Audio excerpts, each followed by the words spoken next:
hadirin semuanya, teman-teman. Semoga semuanya masih tetap sehat selalu dan berjuang di masa pandemi ini.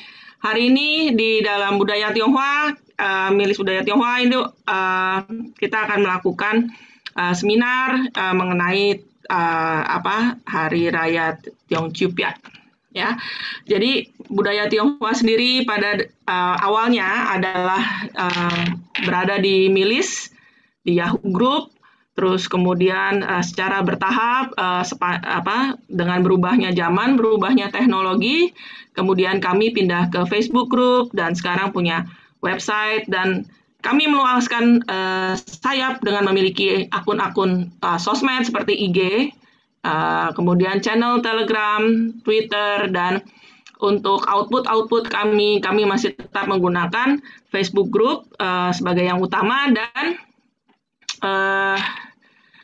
YouTube untuk channel-channel video dan audionya. Nah, tema malam ini itu digagas oleh para panitia karena berkenaan dengan pertanyaan-pertanyaan yang biasanya beredar setiap kali sudah mau mendekati tanggal 15 bulan 8 penanggalan lunar, yaitu perayaan makan kue bulan katanya. Nah, dengan pertanyaan-pertanyaan yang masuk ini, baik japri atau dari obrol-obrol di lintas sosial media dan di channel-channel grup lainnya, maka kami berkontribusi menyambut Hari Raya Tiongchupiat itu dengan mengadakan seminar. Salah satunya juga yang menjadi concern dan perhatian kami sebagai grup yang pemerhati budaya dan mempelajari budaya, yaitu ada hal-hal yang ternyata kita belum ketahui mengenai perayaan kue bulan ini. Ada juga yang simpang siur. Ada juga yang nanya yang lebih asli yang mana, kue bulan yang putih atau kue bulan yang coklat atau yang warna-warni itu. Nah, mari hari ini kita pelajari semuanya lewat penjelasan dari Bapak Ardian. Kemudian pembicaranya sendiri adalah Pak Ardian Cangyanto. Beliau adalah lulusan S1 Universitas Parahyangan, jurusan Filsafat, dan sedang menempuh S2 Filsafat di universitas yang sama. Beliau sering melakukan dan mengadakan penelitian dan pembicaraan mengenai budaya-budaya Tionghoa dan banyak sekali meneliti mengenai sejarah, terus kemudian soal agama, kemudian budaya besarnya sendiri, kemudian budaya yang lebih kecil-kecil, yang sifatnya lebih detail, dan seterusnya. Dan di sela-sela kegiatan beliau yang padat, beliau juga banyak menulis di berbagai media, terutama di web sendiri juga ada, kemudian menerbitkan makalah-makalah yang banyak skupnya itu adalah Taoisme.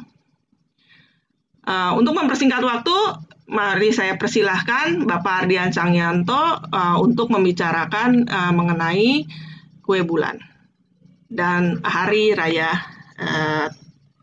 15 bulan 8. Silakan Pak. Terima kasih Bu Grace. Selamat malam teman-teman semua, Bapak-Bapak, Ibu-Ibu sekalian. Untuk mempersingkat waktu, hari ini saya membahas suatu hal yang agak berbeda daripada umumnya. Karena kalau saya perhatikan, banyak sekali itu yang dibahas itu hal-hal yang menurut saya hal yang umumnya. Sehingga saya sempat terpikir, materinya apa yang harus dibawakan hari ini? Nah, saya terpikirnya adalah permasalahan kesadaran budaya. Jadi,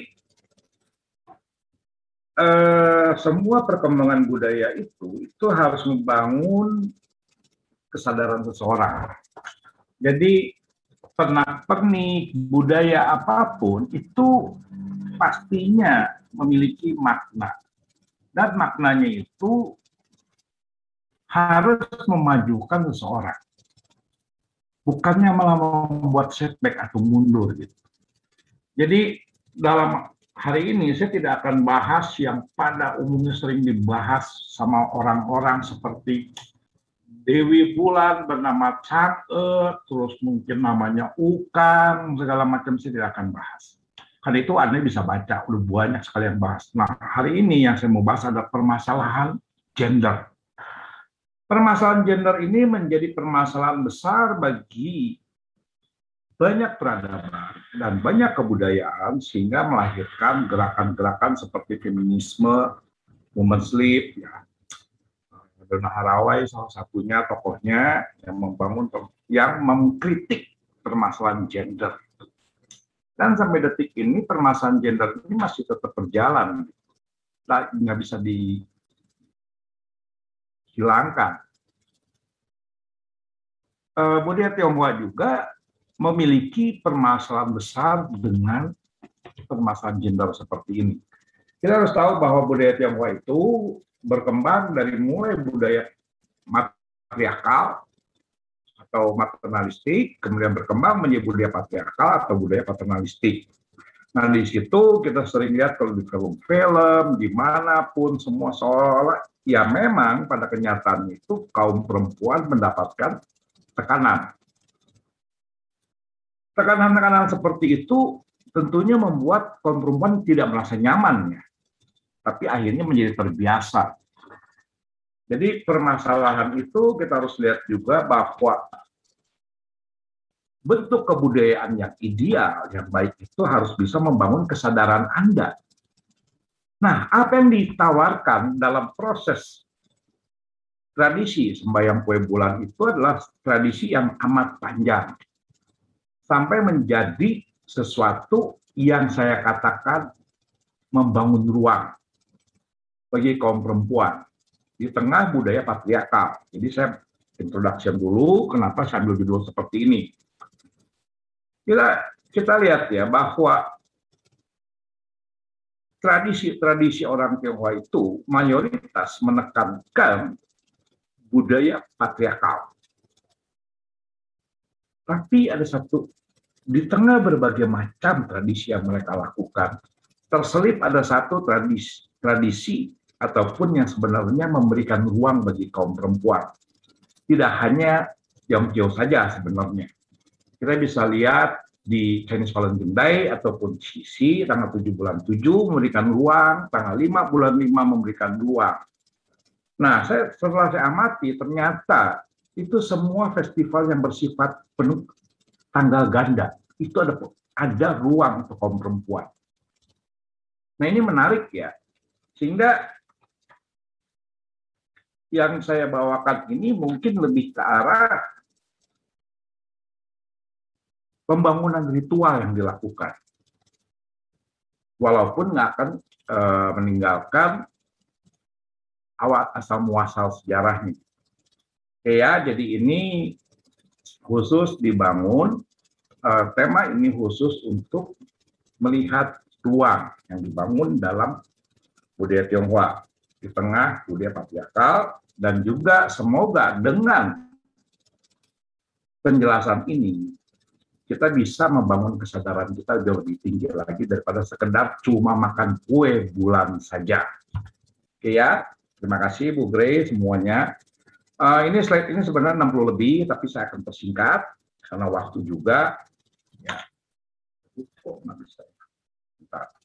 Jadi sebenarnya harus mulai dari sini dulu untuk memahami kenapa terjadi budaya-budaya seperti itu. Tapi saya akan skip karena ini udah pernah saya bawakan dan ini menurut saya menjadi dasar ataupun pembentukan tradisi orang Tionghoa. Ya, saya akan skip dulu. Jadi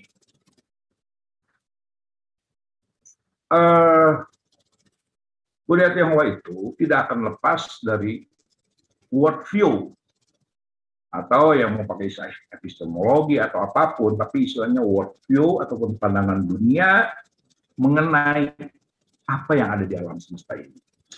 Ini tidak jelas siapa yang membuatnya, tapi dipercaya itu adalah Kaisar Usi ataupun Kaisar Purba. Kita nggak akan bahas masalah itu lebih detail, tapi kita akan membahas masalah bahwa bagi mereka segala sesuatu di dunia itu dibagi dua. Pada saat dibagi dua itu, maka waktu pun dibagi dua. Nanti kalau kita masuk space and time, mungkin kalau ada kesempatan lain kita akan bahas lebih detail masalah space and time. Kita juga akan melihat ada pembagian dua seperti itu. Nah, falsafah yin yang ini juga nantinya akan mempengaruhi tradisi yang dicatat dalam kitab Lingqi atau The Book of Rites yang mencatat upaya raja zaman dahulu belum kaisar itu melakukan ritual untuk mengharapkan panen. Itu. Jadi kita bagi dua dahulu bahwa dalam kitab Lingqi itu dicatat dalam bab Yieling itu dicatat bahwa raja zaman dahulu itu setiap bulan 2 tanggal 15 menyembah matahari dan menyembah bulan setiap bulan 8 tanggal 15. Nah, semuanya itu kenapa harus bulan kita lihat disebut bulan Chung. Jadi kalau dalam kalender Tiongkok itu ada pembagian 3.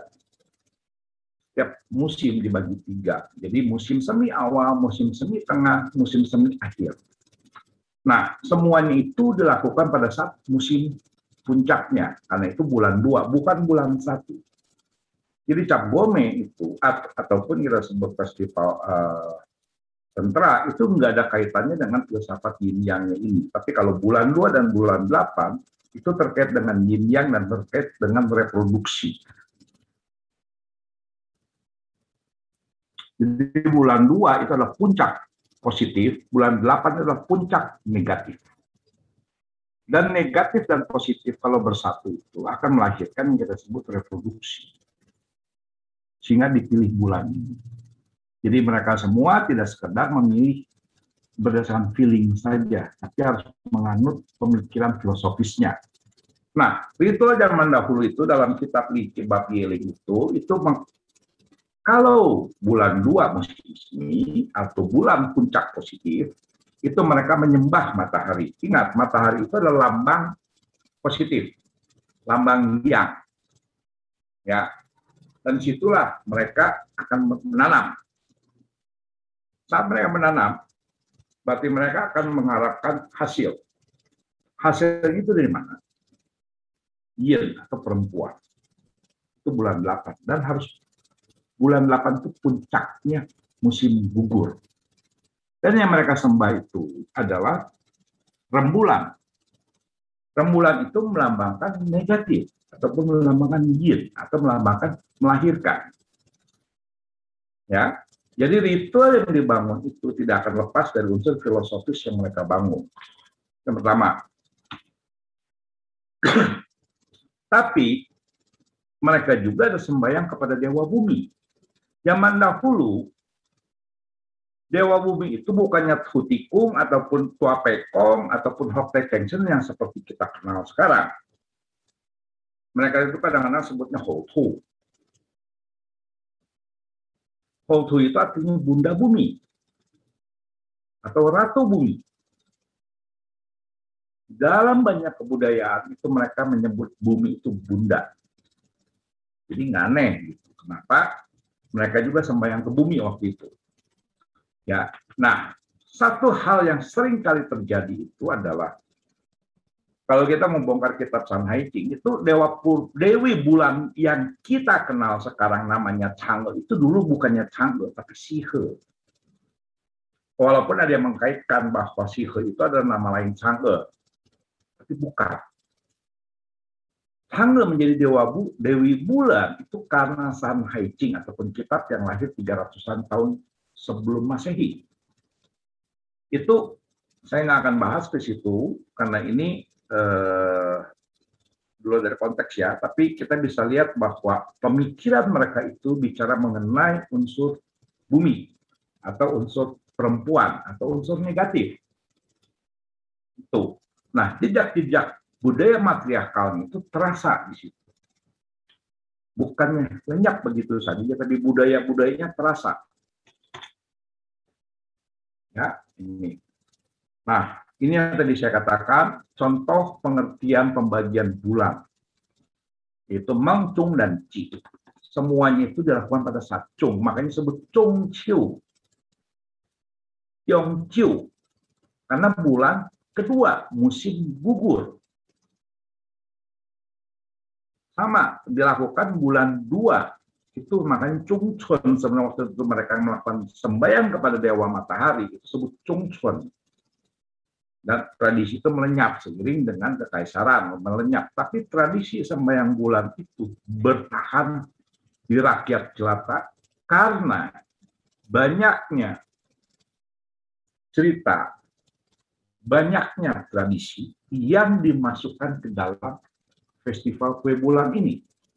Dan tradisi-tradisi itulah yang akan nantinya membangun satu space untuk kaum perempuan. Tuh. Jadi yang memberikan space itu nanti malah bukannya kekaisaran atau kerajaan, tapi rakyat jelatanya sendiri yang membangun space-nya itu. Dengan penambahan-penambahan cerita, legenda, mitos, apapun namanya. Itu yang membuat space-nya. Jadi bukan kerajaan yang memberikan space bagi kaum perempuan. Kalau kerajaan memberikan space-nya itu pada saat cengbeng, atau yang kita sebut sembahyang kubur. Ya, tapi kita beda lagi. Jadi bagi saya, apa itu Tiongchiu? 2. Satu adalah penghormatan terhadap kaum perempuan, kemudian mengenang kampung halaman untuk bagi perantauan. Nanti ada kaitannya dengan tradisi yang mereka lakukan. Dan yang melakukan tradisi itu harus perempuan untuk mengenang kampung halaman. Unik ya. Jadi kita nggak akan bahas kuenya yang mana, nggak. Itu kalau saya bilang pernik budaya saja. Tiap-tiap sub-etnis orang Tionghoa pasti beda-beda. Dan itu yang nggak perlu dibahas. Ya, ini contoh ruang yang dibangun oleh masyarakat. Dalam budaya Tionghoa, dalam tradisi ritualnya mereka itu ada satu premis ataupun pernyataan yang jelas. Nan pupaye, ni pupai cao. Artinya adalah perempuan, pria tidak akan sembahyang kepada rembulan dan perempuan tidak akan sembahyang kepada dewa dapur. Dan itu berkembangnya dari rakyat jelata. Jadi, di sini salah satu contoh dalam tradisi ritual masyarakat jelata itu, ruang yang dibangun. Ruang yang dibangun untuk ibu. Jadi pada saat Tiongchiu, mereka memahami konsep seperti ini. Yang memimpin ritual bukannya bapak, tapi ibu atau kaum perempuan. Karena pria tidak akan sembahyang kepada rembulan. Tapi perempuan nanti misalnya pada saat bulan 12, itu yang akan memimpin sembahyang di dapur ataupun di tungku itu adalah pria atau kepala keluarga. Makanya pepatahnya menyatakan dengan jelas, pria tidak akan menyembayangi rembulan, perempuan tidak akan menyembayangi tungku. Kenapa? Nanti kita pada saat sembahyang tungku kita bahas. Kenapa harus begitu ya? Ini slide-nya cukup panjang. Tapi intinya dari sini kita bisa bahwa ruang itu dibangun. Tinggal dulu waktu saya pernah sama beberapa teman, kan waktu sembahyang rembulan segala macam kan banyak kelenteng, ada yang ritual. Saya bilang nggak boleh itu pria yang memimpin, harus perempuan yang memimpin. Karena ini ada makna memberikan ruang bagi perempuan agar menjadi pemimpin upacara. Sehingga syukurlah ada beberapa kelenteng, akhirnya pada saat Tiongchiu itu yang memimpin itu kaum perempuan. bukannya kaum pria lagi. Nah, itu ruang yang dibangun dalam masyarakat jelata. Bayangkan dalam budaya patriarkal, budaya mengusung pria, ada ritual yang diselipkan untuk perempuan memimpin ritual. Dan itu semua di hampir semua rumah. Ini contoh yang saya kasih lihat. Ruang yang dibangun.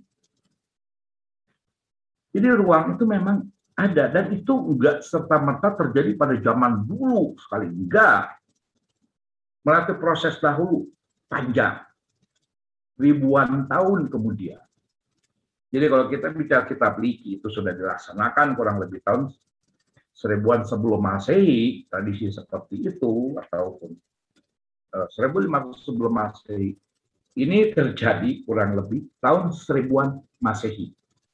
Jadi kurun waktu rentangnya itu kurang lebih 2000 tahun dari mulai dicatat tradisi.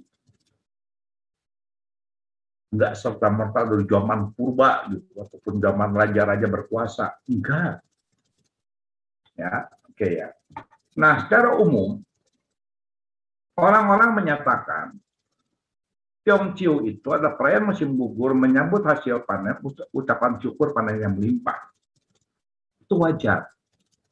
Karena mereka melihat orang Tionghoa itu basis budayanya budaya agraris. Wajar. Tapi kalau kita bandingkan dengan foto yang tadi, kok perempuan yang sembahyang? Kalau yang ini yang mimpin, itu biasanya kepala desa sembahyang kepada dewa tanah. Kalau raja sembahyang kepada, bukannya Dewi Rembulan, jangan salah. Yang mereka sembahyang itu bukannya Dewi Rembulan bernama Chang'e dalam upacara ritual kerajaan. Bukan. Kita sebutnya Taiyang Xingjun dengan Taiyin Xingjun, bukannya Chang'e. Ya, jadi tidak ada si kaisar ataupun si raja pada saat sembahyang Tiongqiu itu ucapan terima kasihnya kepada Chang'e. Tidak. Chang'e itu Dewi Rembulan bagi masyarakat jelata. Tapi bagi kekaisaran yang disebut Dewi Rembulan itu Taiyin Nyang-nyang. Itu beda. Ya, ini contoh gambar lukisan zaman dahulu tentang ritual zaman dinasti Qing, di mana saat Tiongqiu yang memimpin ritual itu adalah ibu. Dan anak-anaknya semua sembahyang di situ. Ini contoh, bukannya bapak. Kita bisa lihat di sampingnya ini ya perempuan. Contoh. Ini ada gitu. Ini saya ambil dari buku Tumpu Cire ya. Ini. Nah, kenapa harus perempuan?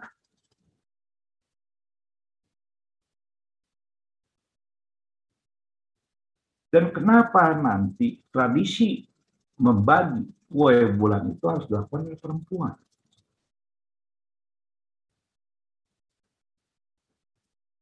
Banyak orang nggak tahu ataupun sudah lupa bahwa sebenarnya kue rembulan ini adalah menyatukan yang terpisah.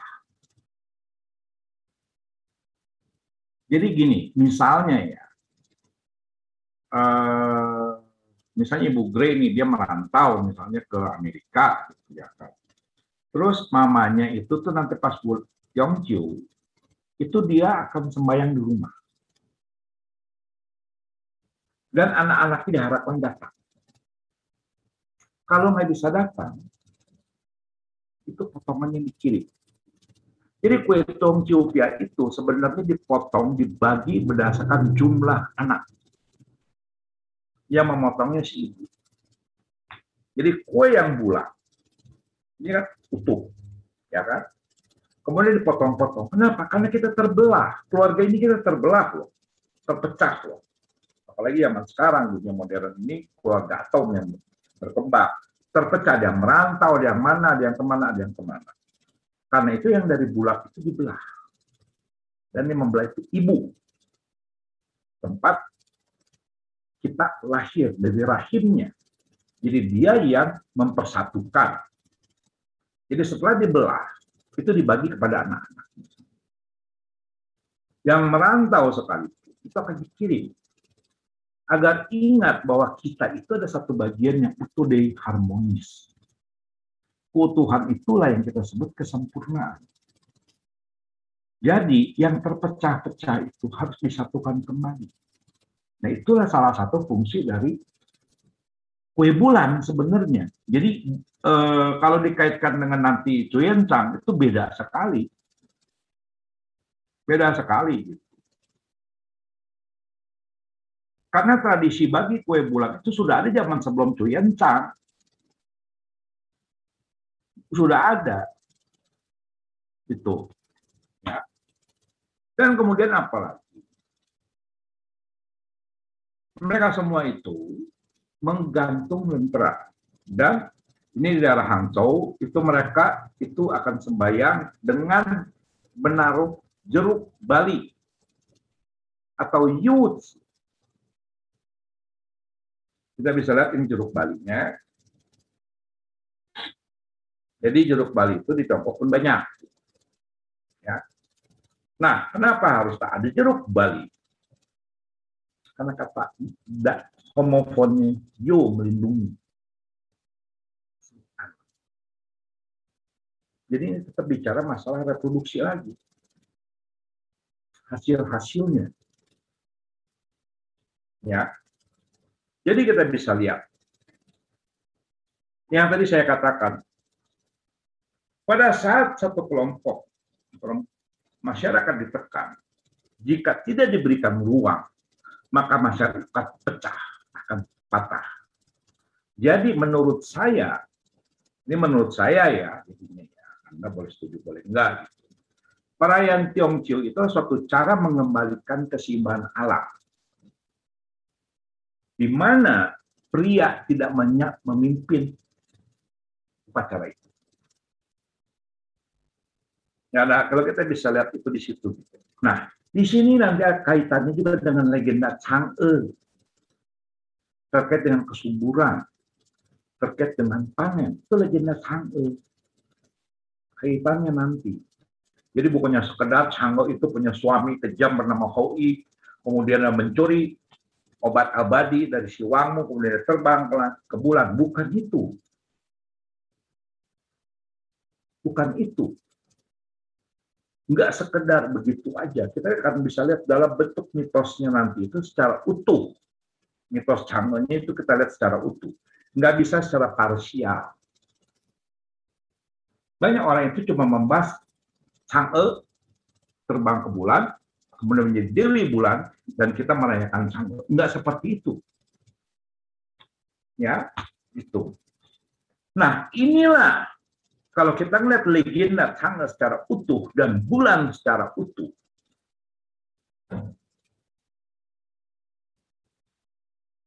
Di Tiongkok, bulan itu dilambangkan sebagai katak. Matahari itu burung gagak api. Ya, kenapa katak? Karena katak bisa melahirkan banyak. Satu, bahkan suku minoritas di Tiongkok pun mereka akan menyatakan bahwa leluhur mereka itu dari katak. Suku Tung kalau nggak salah. Itu mereka menyatakan mereka itu dari katak. Dan kenapa di bulan itu harus ada kelinci? Sama ke bulan ada kelinci kan di sana. Walaupun kan orang bilang, oh lihat gambarnya itu seperti kelinci. Ya betul, silahkan. Tapi kenapa harus kelinci? Kelinci itu simbol kesuburan. Simbol kelahiran. Simbol sesuatu yang baru, yang hidup. Karena itu tentang kelinci mengenai simbol kesuburan seperti ini tidak hanya dalam budaya Tionghoa. Paskah pun ada kelinci Paskah. Kenapa? Karena saat musim semi kelinci keluar dan gampang beranak pinak. Jadi kalau kita lihat secara utuh, itu berarti bicara masalah reproduksi dan kesuburan. Ya, ini yang kurang lebihnya. Itu begitu banyak sekali cerita-cerita yang meliputi perayaan Tiongju. Ya, kita lihat kalau ini selalu yang dibahas terus-menerus, itu nggak selalu menjadi, nggak akan membangun kesadaran. Karena kebudayaan itu harus bisa membangun kesadaran satu masyarakat. Bukannya berarti budaya itu menjadi statis. Budaya menjadi statis karena tidak bisa membangun kesadaran masyarakat. Kalau masih membahas masalah seperti ini, berarti kita masih dalam kondisi statis. Ya. Nah, di sini itu begitu banyak sehingga kita bisa lihat yang mana yang paling populer akhirnya. Yang paling populer akhirnya adalah Chang'e terbang ke bulan, Cuyen-Chang mengalahkan dinasti Yuan ataupun orang Mongol. Dan misalnya Tan Ming Huang, dia itu mengunjungi istana Huang tempat Chang'e tinggal. Enggak seperti itu. Yang berkembang akhirnya cuma ini satu, yang paling banyak dikenal. Dan kedua, ini banyak ceritanya yang lain-lainnya, tapi saya nggak akan bahas ceritanya. Ya. Nah, seringkali orang mengkaitkan perlawanan terhadap penindasan orang Mongol, dinasti Yuan. Itu di mana ceritanya itu melawan orang-orang Mongol itu secara serempak dengan membagi kue bulan, di mana isinya ada pesan. Sebenarnya kalau kita mau lihat secara detail, kita mau telaah, siapa sebenarnya yang bagi? Karena Cuyen-Chang menjadi kaisar, maka disebutlah Cuyen-Chang. Padahal ada dua versi lain menyebut namanya Liu Pawen atau penasehat militernya Cuyen-Chang yang mengusulkan, dan yang satunya lagi adalah Chang Shi-cheng. Karena Chang Shi-cheng kalah waktu bertarung dengan Cuyen-Chang, nama dia tidak akan masuk dalam catatan omongan masyarakat. Jadi yang disebut itu Cuyen-Chang semua.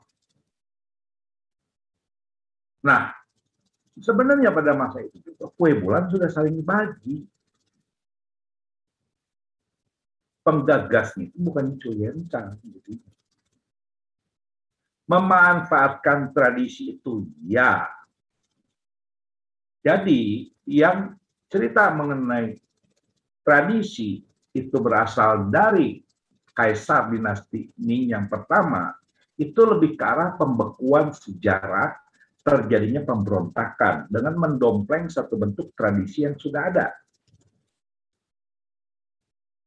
Itu. Ya. Ini Qi Ji Huang juga. Karena Qi Ji Huang itu nggak populer dibandingkan dengan Cuyen-Chang, ya kagak juga. Lagi pula Qi Ji Huang tuh momennya lebih lama masanya. Ini salah satu contoh. Jadi begitu banyak sekali cerita-cerita melandasi terjadi. Hanya dua yang menjadi populer. Tapi itu cerita tempelan. Ini contoh Chang'e, ya kan? Ini cerita Chang'e. Juga ada dua versi. Kalau dalam San Hai Jing, nggak secara detail dituliskannya. Tapi ini dalam masyarakat jelata, itu menjadi dua versi. Dan jangan lupa, kitab San Hai Jing ini yang mempengaruhi mitos-mitos orang Tionghoa. Termasuk dewa-dewinya mereka semua. Dan ini yang jarang sekali dibahas. Ya, jadi dari sini gitu kitab San Hai Jing ini. Ini contoh cerita Ukang segala macam. Kita kalau lihat dari cerita Ukang itu dari cerita San Haijing, mengenai Chang'e, itu kan bicara masalah permasalahan moral, permasalahan etika yang terjadi, permasalahan kondisi sosial yang terjadi. Jadi kalau kita membahas dari sisi cerita-cerita itu, kita membahas dari sisi etika moral ataupun pembekuan sejarah. Ini juga contohnya gitu ya kan, jalan-jalan itu. Ini cerita-cerita itu. Jadi yang mana? Tapi yang jelas, tradisi Tiongkok itu saya katakan berkembang luas di rakyat jelata. Itu semenjak dinasti Tang. Banyak sekali tradisi-tradisi yang kita lihat sekarang ini terjadi dilakukan orang Tionghoa. Itu meluasnya pada masa dinasti Tang. Kenapa pada masa dinasti Tang? Masa yang mapan dan pengaruh kulturnya sudah meluas dibandingkan pada masa sebelumnya. Jangan lupa, antara dinasti Han dengan dinasti Tang, anggaplah tahun 200-an Masehi, sampai tahun 600-an Masehi itu, selama 400 tahun Tiongkok itu dilanda dengan berbagai macam peperangan. Dan banyak sekali perpecahan-perpecahan. Pada saat disatukan dengan dinasti Tang dan perluasan wilayahnya, itulah kulturnya semakin meluas dan tradisi itu akan dijalankan terus-menerus. Nah, makanya saya katakan ruang yang dibangun untuk kaum perempuan pada dinasti Sung, bukan sebelum-sebelumnya. Itu. Ya, jadi kita bisa lihat beberapa bentuk kontroversialnya gitu.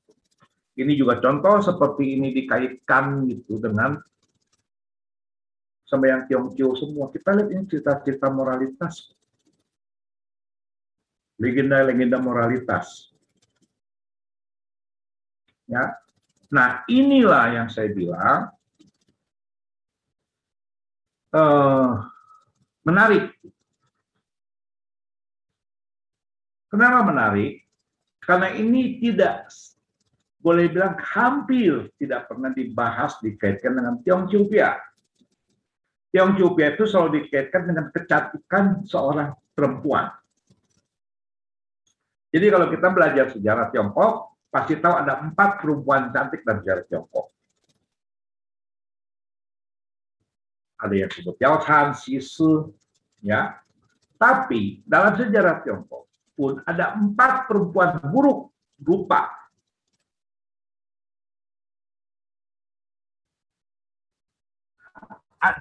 Jadi kalau kita bicara, ditanya 4 perempuan cantik Tiongkok siapa? Semua pada bisa jawab. 4 perempuan buruk muka siapa saja? Yuan Ni, Meng Guang, Ngomu, Zhong Wuyan, ataupun Zhong Lichun, Zhong Wuyan ini. Nah ini cerita Zhong Wuyan ini dicatatkan di dalam Lian Yichuan ataupun catatan kisah-kisah perempuan hebat sebelum dinasti Han yang dikompilasi oleh Liu Xiang. Menariknya, kalau kita meneliti pemikiran tentang perempuan pada saat festival Tiongkok pasti dikaitkan dengan kecantikan, kan? Tapi kalau dikaitkan dengan Zhong Wuyan, berarti bukannya kecantikan.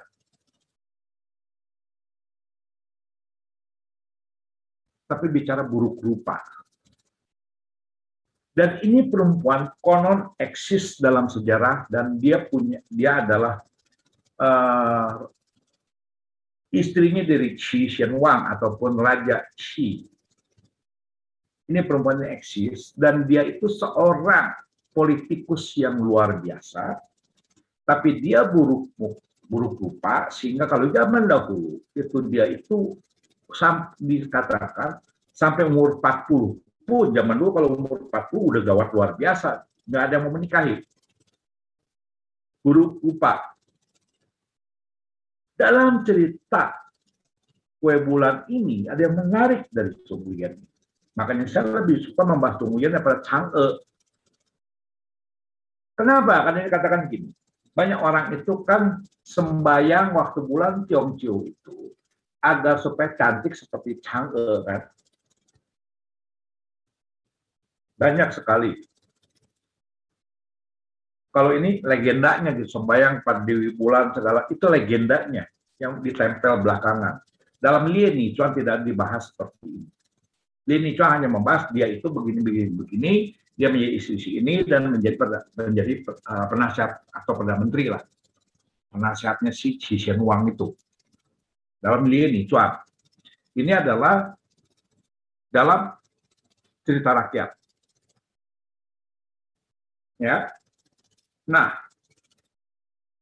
dikatakan, jadi ini juga sebenarnya memberikan ruang juga dan mengingatkan. Yo Qiao Wu Su, artinya apa? Qiao itu bukannya skill ya, dalam artinya adalah indah, cantik. Tapi nggak punya pengetahuan, itu nggak bisa jadi perempuan. Jadi dalam legenda Chongguyan yang dikaitkan dengan sembahyang Tiongqiu saja, bicara dengan jelas. Istilahnya inner beauty. Dan knowledge otak. Pengetahuan yang dibangun. Bukannya sekedar cantik. Jadi mengingatkan bahwa Anda bukannya soal kecantikan, tapi soal pengetahuan. Jadi waktu sembahyang bulan itu, kalau kita tahu legendanya Chongguyan itu, kita akan tahu bahwa perempuan itu diminta punya pengetahuan juga. Bukannya sekedar cantik. Dan ini jarang sekali dibahas. Bahkan saya lihat hampir semua orang yang nulis cerita tentang Tiongqiu itu tidak pernah membahas orang ini. Apa karena dia buruk rupa? Ya nggak tahu saya. Tapi di sini dinyatakan bahwa dalam memimpin negara, nggak peduli laki dan perempuan, nggak peduli cantik atau buruk. Nah, Chongguyan ini menunjukkan bahwa seorang perempuan yang buruk rupa, tapi bisa menjadi seorang penasihat milik negara atau politikus luar biasa pada masanya. Itu, ya. Ini contohnya kue-kuenya segala. Dan asal-usul kue bulan dari mana? Saya katakan, kue bulan itu adalah barang impor. Karena zaman dulu, dinasti Tang itu, lah baru dikenal kue bulan. Sebelumnya itu adalah disebutnya huping ataupun kue orang Hu atau kue orang barbar lah. Dan kemudian yang kue fei itu merasa sebutan itu tidak baik, makanya disebut yeping atau kue bulan. Nah, itulah dalam catatan mimpi Liang, mengliang lu oleh Utsumuh itu zaman Sung. Jadi sebelum-sebelumnya nggak ada kue bulan itu. Sehingga tradisi membagi kue bulan dipotong rata samanya itu setelah dinasti Tang.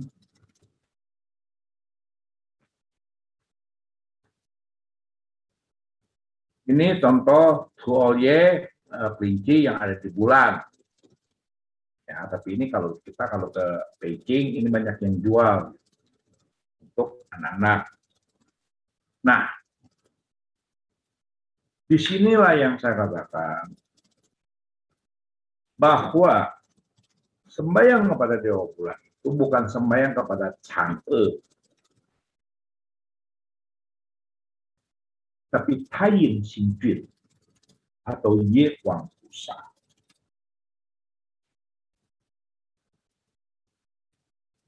Jadi bukannya Chang'e yang disembayangi. Nggak ada sembahyang Chang'e sebagai Dewi Bulan.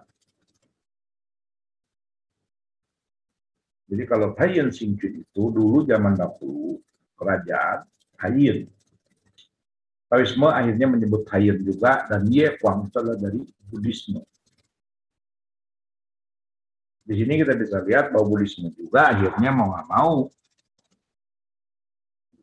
melaksanakan sembahyang pada saat bulan Yongkyo. Kemudian yang saya katakan tadi, bahwa yang terpecah disatukan kembali dengan cara bagi kue bulan. Motong adil. Itu. Jadi tradisi-tradisi seperti ini lebih ke arah membangun yang terpecah. Mengumpulkan kembali yang terpecah. Nah ini sih ini ya, kemudian juga main jalangkung itu cuma etnis tertentu lah. Dan disinilah ruang-ruang yang diberikan untuk kaum perempuan untuk mencari jodohnya. Atau melihat calon suaminya. Jadi nggak seperti di film-film itu, semuanya itu harus dijodohkan dari sebelumnya, nggak selalu begitu. Jadi ruang yang diberikan oleh para gadis maupun dijaka itu adalah pada saat Yongkyo untuk melihat apakah calon pasanganku baik kalau yang dijodohkan, bodoh apa nggak dites di sini, atau yang belum dijodohkan. Biasanya kalau yang dijodohkan itu lebih terkait dengan faktor perkawinan politis ataupun perkawinan ekonomi. Tapi enggak semua masyarakat itu anaknya dikawinkan seperti itu. Nah, mereka mencari di sini. Ataupun kalau yang mau dijodohkan, misalnya dengan Mbah Comblang, perempuannya masih ada hak untuk melihat. Terutama di pedesaan. Jadi ruang tetap diberikan.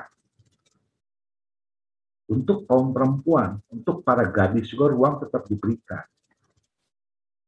Walaupun pada prakteknya ya bisa jadi ruang itu sempit sekali yang disediakan. Ini cerita ini saya akan skip.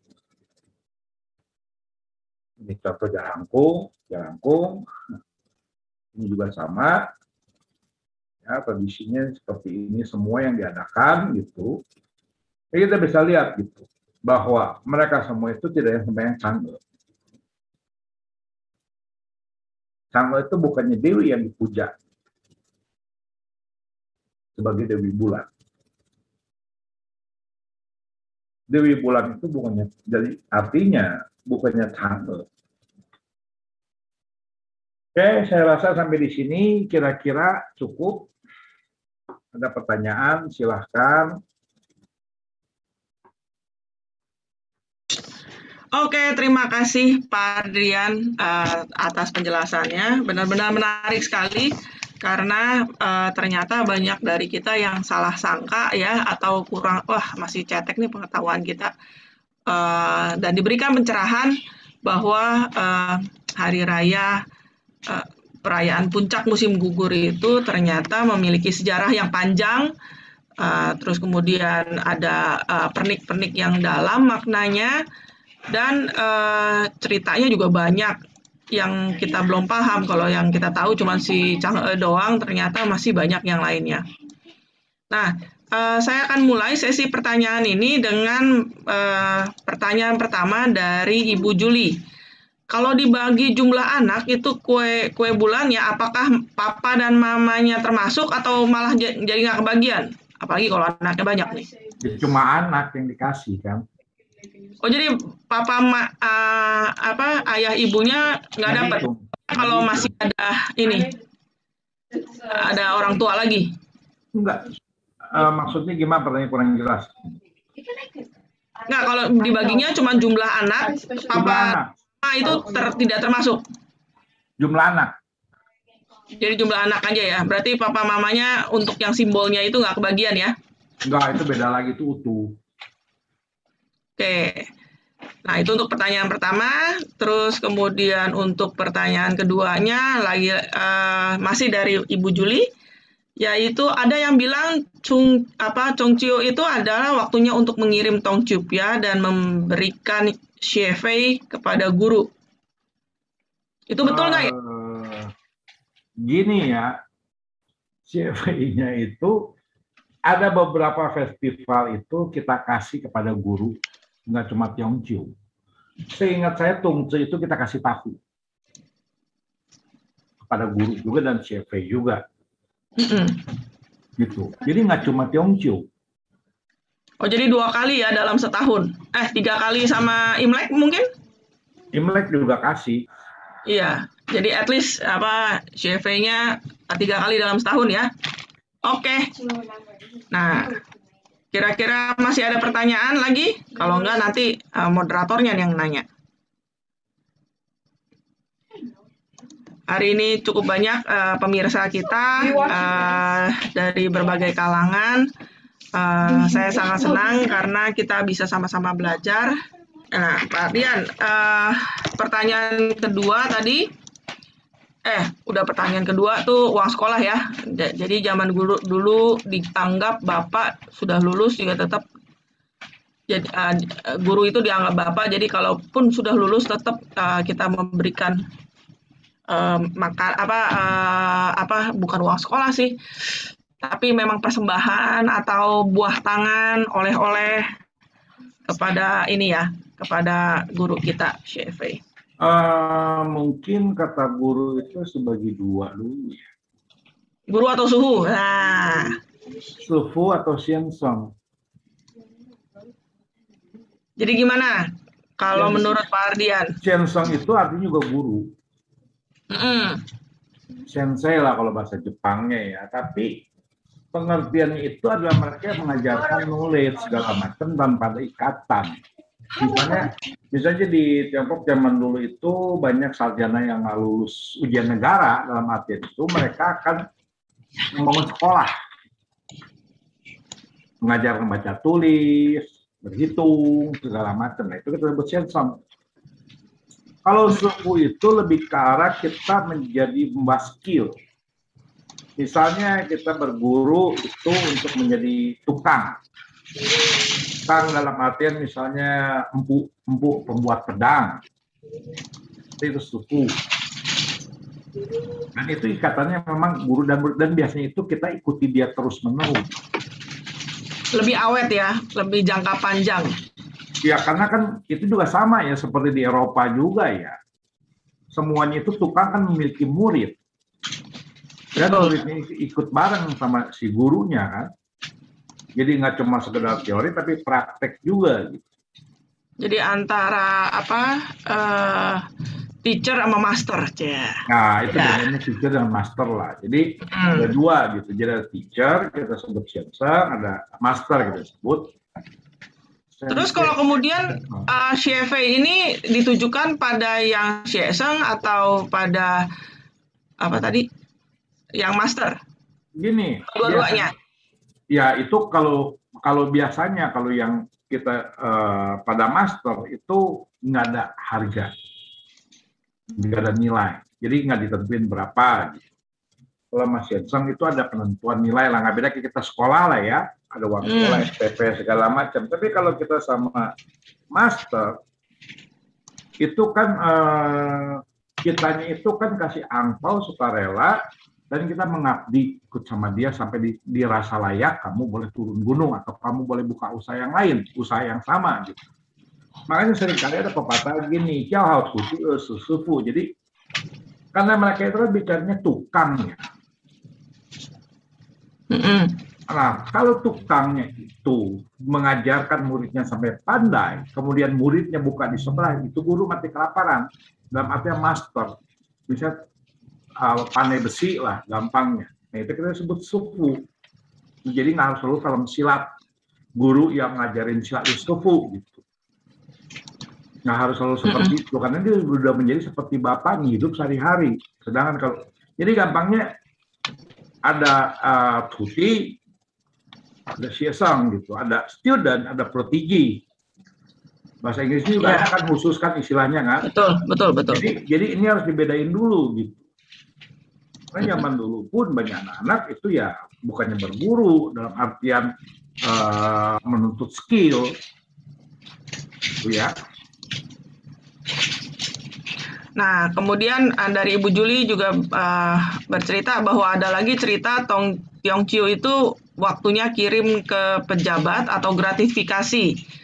Dan kuenya, Tiongkyu pianya nggak berapa, tapi kotaknya yang mahal, gitu kan. Sehingga sekarang diikutin dengan branded bermerek. Ya itu sih saya rasa sih itu nggak cuma Tiongkyu aja ya kalau memang mau apapun gitu. Memang Tiongkyu itu saatnya kita ngasih hadiah kepada orang-orang yang kita anggap baik, berjasa gitu. Ya. Ya. Berikutnya dari Bapak, saya tidak bisa baca. Sebenarnya laki berarti ini. Sebenarnya pelaku ritual itu wanita pada tanggal 8 pada bulan 8 tanggal 15 atau pada Cisi 7 bulan 7. Kalau Cisi atau memang dua-duanya? Gini, kita lihat dulu. Tadi kan saya katakan bahwa tanggal 15 bulan 8 itu ibu menjadi pemimpin. Kalau tanggal 7 bulan 7 itu ada pengharapan para gadis agar bisa mendapatkan skill. Berarti yang belum bersuami ya, udah jenisnya udah beda sih memang beda. Ya. Jadi gini, tanggal 7 bulan 7 itu tuh para gadis zaman dulu itu tuh harus punya skill. Skillnya apa? Menenun dan merajut gampangnya. Karena zaman dulu itu masyarakat di Tiongkok itu terutama ya nggak semuanya orang kaya gitu. Dan mereka semuanya kan kayaknya di Jawa juga sama ya dulu ya.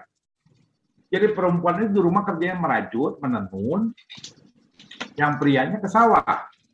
Iya, betul. Dan itu skill. Andai kata terjadi sesuatu hal yang menimpa suami Anda punya kemampuan untuk bertahan hidup. Jadi tanggal 7 bulan 7 itu adalah pengharapan agar supaya anak gadis ini memiliki skill. Skill yang bisa mereka pelajari zaman dahulu dan bisa mereka lakuin itu adalah menenun.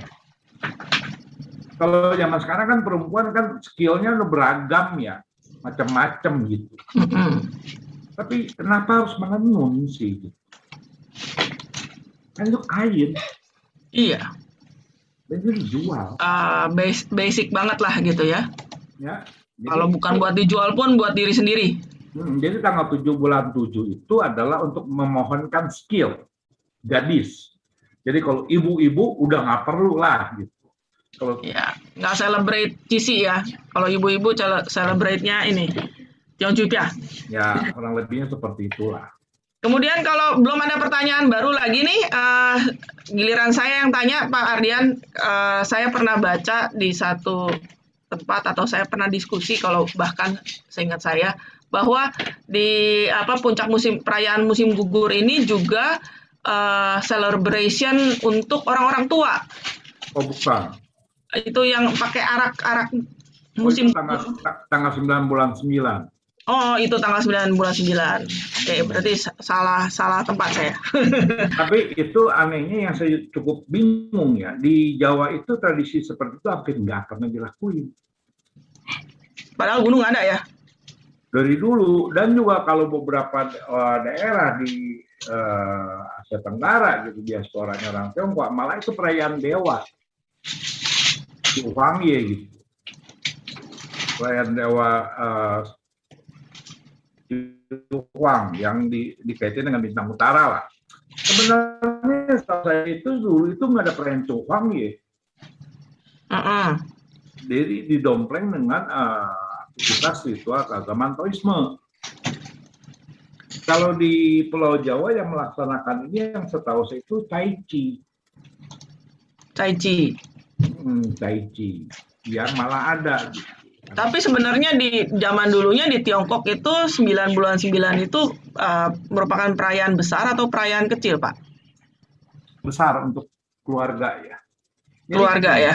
Kalau ini kita harus lihat ada beberapa festival itu adalah benar-benar festival ya, benar-benar pesta ya.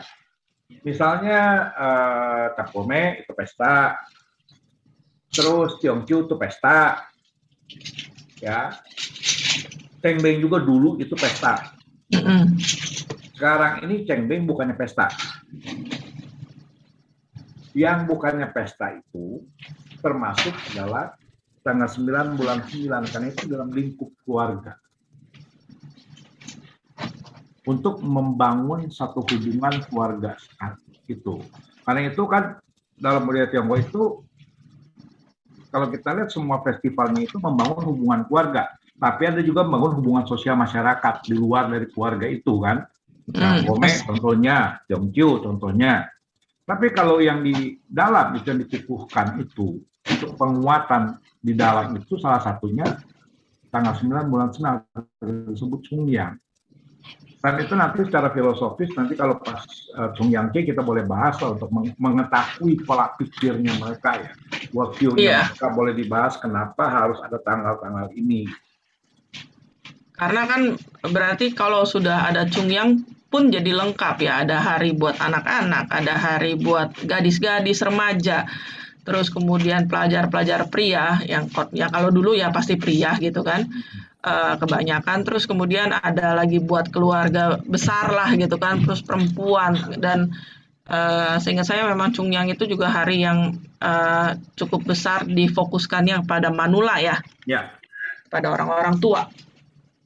Ya sebenarnya kita bisa lihat ya bahwa pengulangan mereka itu merayakannya itu unik, 11, 33, 55, 77, 99. Itu kalau kita melihat itu kaitan dengan rangkaian kehidupan manusia. 9 itu angka paling puncak, angka yang tidak baik sebenarnya. Kalau kita ngelihat dalam konsepnya di Book of Change itu angka 9 kan angka paling baik sebenarnya. Makanya angka 8 yang baik. Bukannya 9. Kalau di puncak Anda siap turun. Tuh. Dimana mungkin pembahasannya kurang detail, yang saya bahas masalah ruangnya. Cuma kalau saya bilang sih, anak yang wajib kirimnya. Tapi kalau misalnya itu biasanya, yang tadi saya katakan gitu, itu kan membaginya itu kan biasanya kan dari keluarganya mereka sendiri udah beli.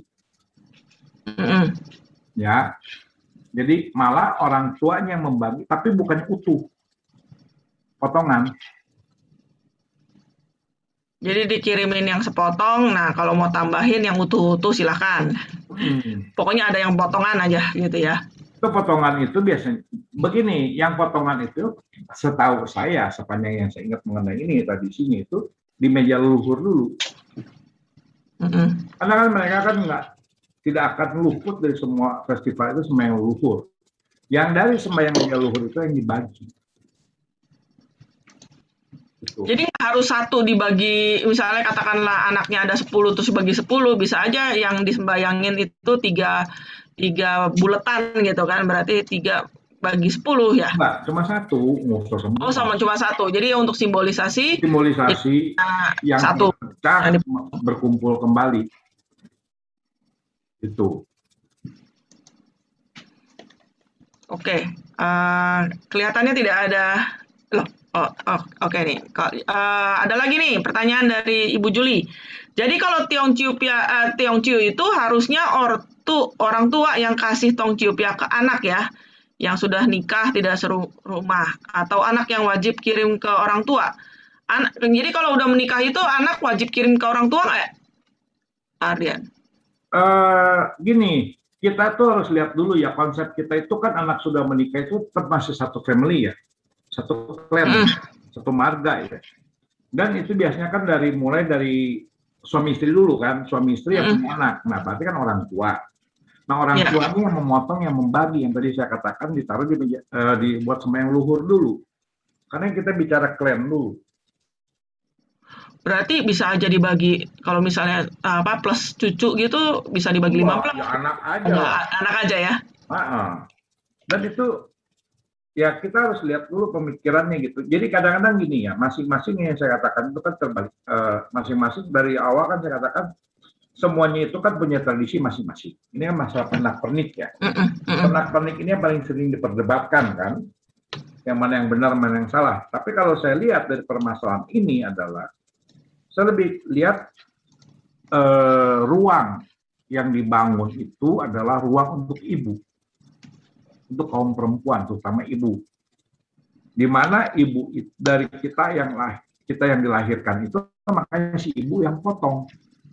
Tapi kalau yang sisi yang seperti yang Ibu Julinya itu, dari sisi Ibu Julinya itu kan lebih ke arah bakti anak ya, kepada orang tua, anak yang kasih gitu. Tapi kalau misalnya masalah membagi, ini kan bukan bicara masalah bakti, tapi ya menyatukan yang terpisah. Gitu. Ya. Walaupun mungkin yang udah kawin gitu ya, udah jauh-jauh. Oke, nah dari Ibu Helen ini Pak, apakah kita jika kita terima kue Tiongkok ya, misalnya kiriman dari entah tetangga, dari keluarga, itu kita wajib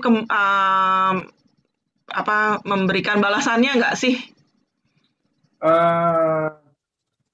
Kalau saya sendiri pribadi ya, kalau saya dikasih lihat siapa yang ngasih saya, kita bicara senioritas di sini. Senioritas itu biasanya dikasih oleh junior. Satu. Kedua, Tiongkok itu adalah masa momen untuk mengucapkan terima kasih. Jadi Anda berterima kasih kepada orang lain, kepada siapapun, Anda berikan Tiongkok sebagai ucapan terima kasih.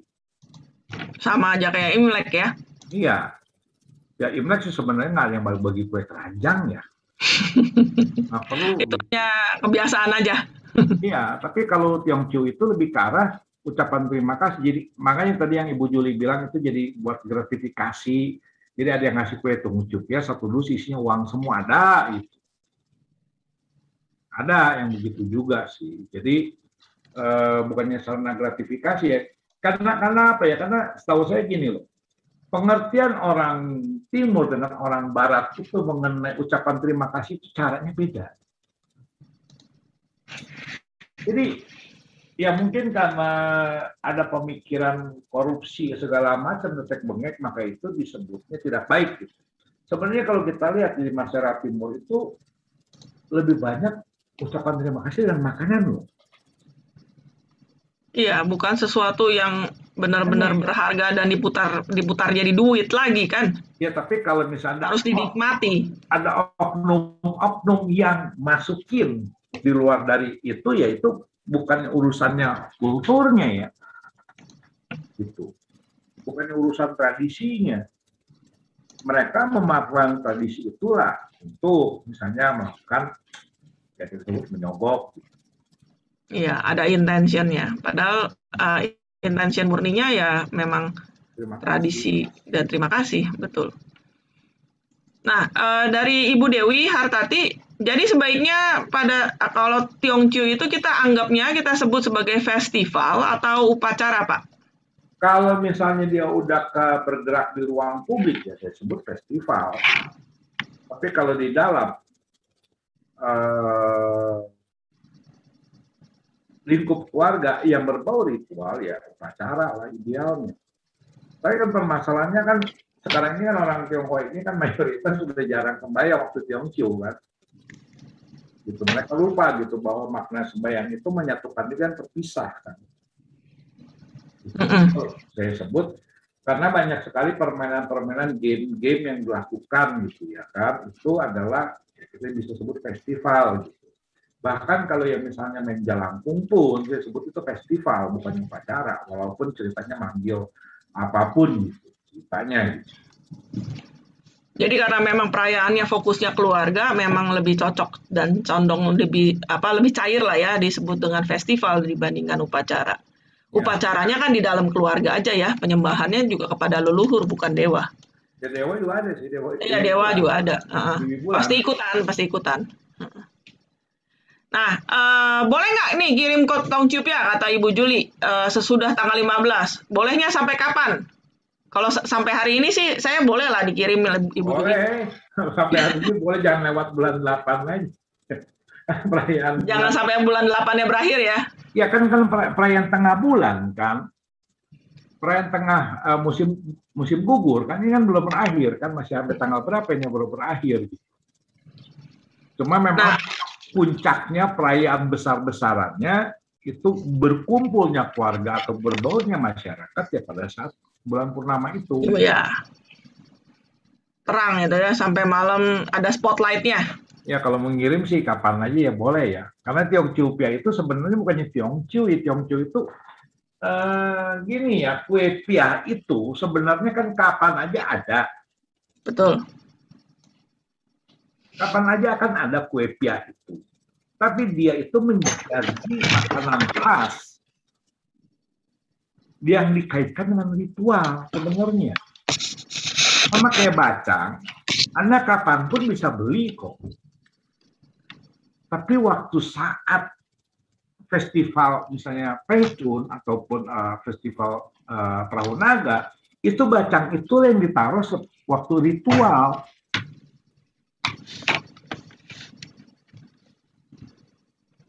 Pak, moga paham ya maksud saya ya. Ya. Anda kan bisa beli bacang kapan saja kan. Anda bisa beli kue pia kapan saja kan. Tapi yang jadi masalah waktu ditaruh di altar ataupun menjadi sarana ritualnya, makanan yang digunakan itu pastinya saat itulah yang ditaruh yang menjadi utama. Contohnya yang sederhana ya kue bacang lah, sama kue pia. Itu maksudnya. Nah ini dari Bapak Ching Tong lagi. Jadi kalau perempuan itu sebagai pelaku atau pemimpin ritual, apakah yang cowok itu posisinya di mana nih pada waktu sembahyang? Apakah mereka masih boleh ikut sembahyang, atau sembahyang itu posisinya di belakang, atau dia nggak usah sembahyang, berdiri pinggir aja? Perempuan itu ibu ya? Ya, ibu. Ibu. Jadi bukannya sembarang perempuan gitu. Ibu, dan dia akan memimpin anak-anaknya. Kalau misalnya katakanlah ibunya sudah meninggal, itu berarti anak perempuan tertua kah? Wah, ini pertanyaannya saya belum terpikirkan ya. Kalau yang udah kawin mungkin anak perempuan tertua kali ya, tapi kalau misalnya yang belum kawin ini anak perempuan tertua juga nikah kan? Iya betul, dia kan pasti di rumahnya. Nah ini saya nggak bisa jawab kalau pertanyaannya Ibu Grey. Tapi yang setahu saya kalau secara umum itu ibunya yang sembahyang, memimpin. Itu yang paling senior lah di rumah, perempuan yang paling senior. Nah biasanya bapak rumah tangganya nggak sembahyang, di samping. Penonton aja nih. Dia kalau mau sembahyang pun boleh lah ya. Kalau menurut saya sembahyang juga nggak ada pantangannya. Tapi dalam hal ini si ibunya memimpin. Seperti foto yang tadi, gambar yang saya kasih lihat tadi, ibunya memimpin, membimbing anak-anaknya untuk sembahyang. Gitu. Makanya ada pepatahnya kan, jadi dalam artian ini yang menjadi kepala ataupun pemimpin ritualnya itu si ibu. Oke. Ya, terima kasih Pak Ardian. Ada lagi mungkin pertanyaan yang mau menyusul? Buka mic juga boleh kali orangnya sepi. Iya, betul. Jika tidak ada, mari kita buka sesi foto. Kita akhiri aja sesi hari ini mengenai sembahyang kue bulan dan puncak musim gugur. Terima kasih atas atensi dan kesediaannya teman-teman untuk hadir pada hari ini. Kita akan berjumpa lagi minggu-minggu depan dengan tema yang berbeda, dan ikuti terus acara-acara ini selanjutnya. Dan bagi mereka yang ketinggalan, bisa tunggu dan akan nongol di YouTube jika memang sudah selesai diedit.